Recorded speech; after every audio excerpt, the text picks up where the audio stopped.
In ancient times, the Greeks were known for their epic lyric poetry.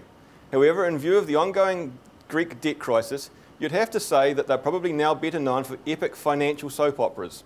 You see, overnight the pessimists came out to play again on news that the European finance ministers were looking to cap ongoing Greek debt at 4%.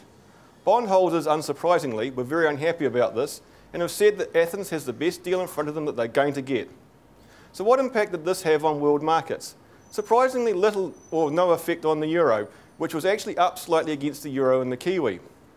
The Kiwi actually traded in a narrow band against the US overnight and was pretty flat against most of its major trading partners. Looking at equity markets though, they did feel something of an impact, with the NZX down nearly 30 points. The Dow followed suit, being down nearly 40 points this morning.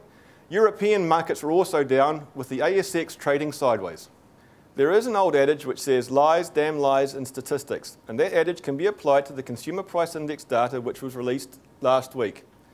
Although that data shows that across a broad range of products, the Consumer Price Index fell in New Zealand, it masks the fact that a number of the products in that band actually increased. Amongst those that increased was oil, which increased about 1% over the quarter, against a backdrop of a strengthening Kiwi against the US. As all cost-conscious farmers know, oil is quite a significant input into the farming process, not only in terms of transport costs, but also in terms of manufacturing, particularly of plastics, of on-farm goods. So what's driving these increases? Two things really. Ongoing uncertainty in Nigeria, where violence is causing some jitters amongst oil analysts, but also in terms of news out of Iran. You see, the EU are intending to embargo Iranian oil in order to force the Iranians back to the table to talk about their nuclear program. That's not the problem, however. The problem is that the Iranians have counter-threatened in terms of closing the Gulf. Can they do that?